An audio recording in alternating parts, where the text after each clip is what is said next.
கர்த்தர் சோத்திரம். அடிமையும் சாட்சி நிறுத்த தேவன் கொடாக்கொடி சோத்திரம். இந்த நாட்டில் வர முடியாத சூழ்நிலையில் இருந்தாலும் கர்த்தர் கிருபையை கொண்டு விட்டார். இந்த எழுப்புதல் ஜெப ஆக்கியத்துக்கு போக்குவரத்துமாக இருக்கனால என்னை இதுவரைக்கும் கடன் இல்லாமல் ஆண்டவர் நடத்தார். எங்களையும் குடும்பத்தையும் ஒரு 10 ரூபா வீண் செலவுக்கு மருந்து மாத்திரைக்கோ இல்லாத அளவுக்கு ஆண்டவர் நடத்தார். வாரம் எங்கள் வீட்டில் கூட்டு நடக்கு. நேற்று கூட அண்ணாச்சி வந்து இப்போ ஒரு விசுவாசத்தை குறித்து ஒரு வார்த்தையை கொடுத்தாரு. மார்த்தாள் ஒரு விசுவாசத்தை கொடுத்து ஒரு வார்த்தையை கொடுத்தாரு. அப்போ இன்றைக்கி காலையில் வீட்டுக்காரர் சொன்னால் கொடையை எடுத்துகிட்டு வரா மட்டியில் அப்படின்னா, விசுவாசம் இல்லாமல் பேச்சு பேசாமா ஆண்டு ஒரு காற்று வீசுவார், நம்ம பாட்டு நடந்து போகலாம்னு சொல்லி வெயிலில் போய் நின்னோம். கலங்களுக்கு போட்டுருந்துச்சி ஒரு ஃபங்க்ஷனுக்கு. அப்போ அங்கே போய் ஒரு விளக்கில் உட்காந்து பஸ்ஸு வரல.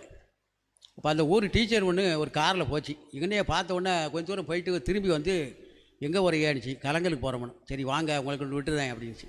அதே மாதிரி டீச்சர் சொன்னேன், டீச்சர் நான் 3 மணிக்கு மீட்டிங் போகணும்னே, என் கூட வந்துருங்க அடிச்சு. என் வீட்டுக்காரி விட்டுட்டு அந்த கார்லேயே வந்துட்டேன். வந்து இங்கே வீட்டுக்கு வரேன். குருசாமி என்ன கூப்பிடுதாரு. ஏன்னா இப்போவுமே பரவட்டேன்னா தான் சரியாக இருக்கும், வந்துருங்கன்னாரு. நான் வந்துட்டேன், ரெடியாக இருக்கமையா அப்படின்னு. அதே மாதிரி வந்து வண்டியை பிடிச்சி வந்து சேர்ந்தேன். அது கர்த்தர் சோத்திரம். எழுப்புதல் ஜெப ஐக்கியத்தில் நான் ஒரு 15 வருஷமாக நான் சேர்ந்தேன்.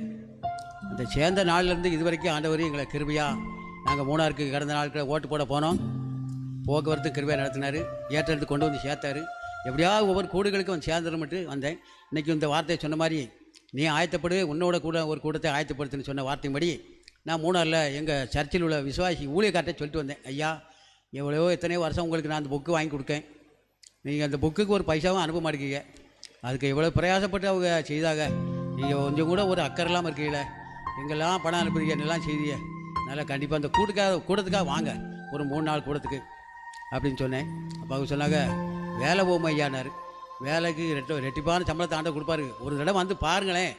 நானும் ஒரு காலத்தில் அப்படி தான் இருந்து வேலையே வேண்டாமட்டு நான் பாலக்காட்டுக்கு ஓடிட்டேன். என் வீட்டுக்காரி அடிக்கடி அண்ணனுக்கு ஃபோன் பண்ணி, உங்களுக்கு கீழ்ப்படியாமல் என் வீட்டுக்காரர் இந்த மாதிரி போய் அங்கே போய் இருந்துக்கிட்டாரியா கோயம்புத்தூரில் ஊழியத்துக்கு போகிறோம்னு என்னையும் ஏமாற்றி கூட்டு போயிட்டாருன்னு சொல்லி அண்ணா சொன்னார், நீங்கள் ஒரு தடவை நம்ம கூட்டத்துக்கு வாங்க, வந்துட்டு போய் 2 பாருங்கன்னாரு. அது வந்து மதுரையில் அந்த இடத்துல வச்சு எனக்கு அபிஷேகம் ஆண்டவர் கொடுத்தாரு. அந்த கூடுகளை 3 நாள் கூடுகளை அபிஷேகத்தை பெற்றேன். அதுலேருந்து இந்த எழுப்புதல் ஜெப ஐக்கியம் இந்த கூட்டத்தை விட்டு எங்கேயும் போகிறதுக்கு பிரியமில்லை. அது இல்லையா கர்த்தர் வரை நடத்தினார். என் குடும்பத்தையும் செலவு இல்லாமல் ஒவ்வொரு நாளும் வழி நடத்தி வராரு. இன்றைக்கெல்லாம் பெரிய அற்புதத்தை செஞ்சார்.